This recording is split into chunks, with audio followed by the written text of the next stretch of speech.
Sara Duterte, kasama din damay sa kaso ng ICC at kasama din sa lalabasan ng warrant of arrest. And it was approved by Sara Duterte. By Sara? By Sara Duterte. Because at the time she was the mayor. She was the mayor at the time. That is true. Inday Duterte confirmed. Alright, welcome back to my YouTube channel. I'm Andy's Vlog. Ito, mainit-init pa. Sara Duterte, damay din dito sa kaso ng ICC. Nako, at ito pa ang mas matindi. Sara Duterte kasama din sa lalabasan ng warrant of arrest. Susunod na makukulong diyan ho sa dahig Netherlands. Yan pong lahat mga kaibigan ang ating tatalakayin.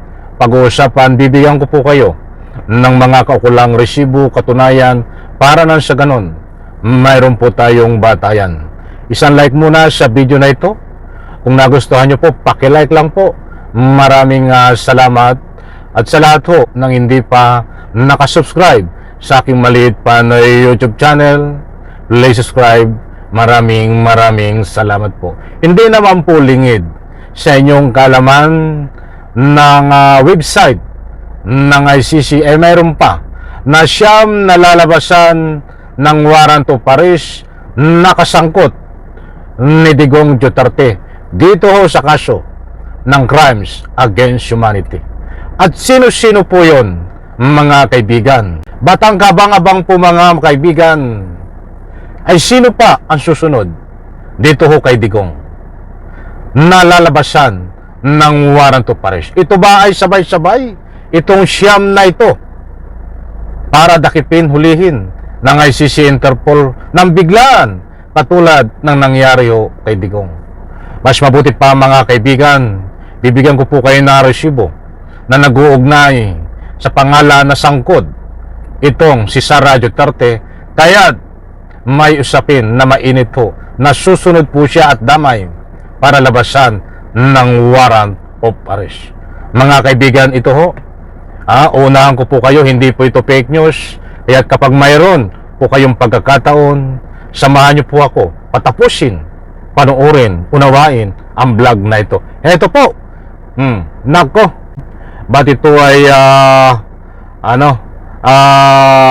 nagpapahiwatig at nababanggit ito ang pangalan ni Sara Duterte. ICC Interpol Star Witness confirming BP Sara involvement in EGK as mastermind. Binabasa ko lang mga kaibigan. Nandiyan po sa screen. Itong ipapakita ko po sa inyo. Hindi po tayo nag-iimbento. Nandiyan po sa screen. Ano po ang sinasabi dito? From Vera Files, sinabi ni Arturo Las Cañas na si Sara Duterte ay may partisipasyon din sa mga extrajudicial killings at minsan nga ay mas brutal pa sa kanyang ama. Ay matindi ho yun. Mas matindi pa sa kanyang ama. Kung brutal ang kanyang ama, ay mas brutal pa itong si Sara Duterte. Ayon ho dito sa ibabahagi ko po sa inyo. Nandyan din po, naka-plus sa screen. Pakinggan po natin.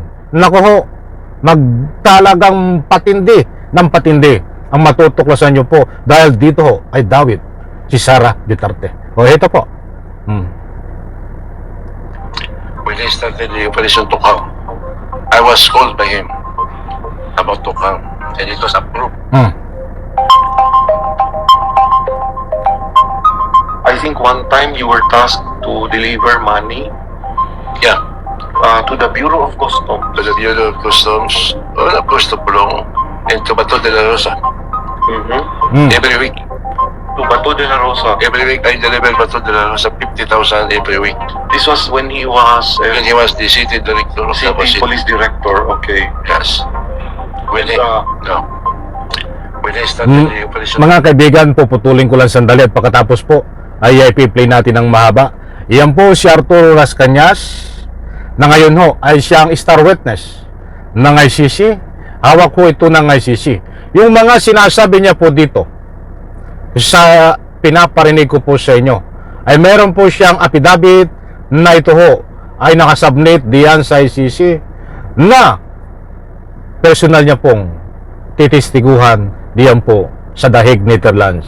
Ito pong ayon po sa nakuha nating impormasyon, Matubato at itong si Arturo Las Cañas na ex-Davao Death Squad member ay hawak ng ICC para tumistigo dito ho kay Sara Duterte, Bongo, Bato at iba pa mga kaibigan at higit sa lahat dito kay Digong. Ito pong sinasabi niyang na ito ay with affidavit ho ito na nakasubmit diyan po sa ICC. O pakinggan po natin. To come. I was called by him about to come, and it was approved by Sara Duterte. By Sara? By Sara Duterte. Because at that time she was the mayor. She was the mayor at the time. Hmm. Colonel De La Rosa told me that he will impose another police operation about drugs, not through DDS, but through abduction, and use the Laod Quarry as mass graves. And it was approved by Sara Duterte when we talked personally. Me, Sara Duterte, and Sunny Bilavidola. Sara Duterte. Yan po mga kaibigan na sinasalaysay niya kung gaano katindi ang pinapagawa, tinuutos ni Sara Duterte dito ho kay Arturo Las Cañas, mga kaibigan. They said, karaan naman anong inyong style ka ng pusil. Kidnapan na lang ang inyong gate o niya ilubong. That is mentioned in your affidavit, Yes, sir. it's Sara told that. In other words, Sara was aware of the extrajudicial killings being done. And not only of the extrajudicial killing, but also of the mass grave. Loud Quarry. The Laod Quarry. He's aware. Sometimes si Sara nag-firing doon. Kasama si Michael Young. Kasama si Michael Young. Inside the Laod Quarry. Inside the Loud Quarry. Sir, these are information that I never read in your affidavit. Nobody knows it. Nobody knows it. I see, wow. Napakaliwanag po mga kaibigan na si Sara Duterte ay alam niya yung mass grave, yung mga libingan na ika nga po yun kanilang kinikitilang buhay. Maliwanag po dito mga kaibigan sa binahay ko po sa inyo. Hindi po ito kuro-kuro dahil ito po ay mayroon pong sinumpaan sa laysay affidavit na nakasubmit sa ICC. Kaya't maliwanag po dito na damay itong si Sara Duterte na sinasabi pa nga ay isa sa mga mastermind din.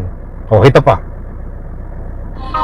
Your affidavit is very long, but I noticed that Inday was mentioned only once in your affidavit, but still she figured in an evil way when she advised you to kidnap your victims instead of killing them.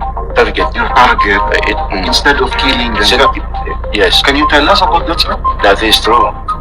Inday Duterte, Mayor Inday Duterte confirmed the instruction of Pato de la Rosa to me about the Upland Tokhang at that time. If I'm not mistaken, it was February in 2012 or 2013. She was. Medyo tapusin po muna natin mga kaibigan at medyo mahaba ito. Bibigyan po natin ng parto. Maliwanag po. Gusto ko lang pong ipabot sa inyo at binahagi. Hindi po yan fake news. Yan po si Arturo Las Cañas at ipiniliwanag ko na po sa inyo. Abangan po natin mga kaibigan, katulad ng nasabi ko ho, na mayroon siyam na pangalan na susunod pa na bibigyan ng warrant of arrest. Sino-sino ito? Kasama ba dito itong si Sara Duterte? Kasama ba si Bongo? At siyempre si Bato. Si Bato ay number 1 yan. Ay talagang hindi pwedeng hindi kasama yan. Ayaw ko naman pangunahan ang mga kinaukulan. Kahit ang sasabihin ko na lang po sa inyo ay kabang-abang ho ito kung kailan lalabasan ang warrant of arrest. Kaya ito po ang dapat nating abangan. Sara Duterte kasama din damay sa kaso ng ICC at kasama din sa lalabasan ng warrant of arrest. Yan po ang ating aabangan. Muli po, maraming salamat. Bye-bye. Isang like po sa video na ito.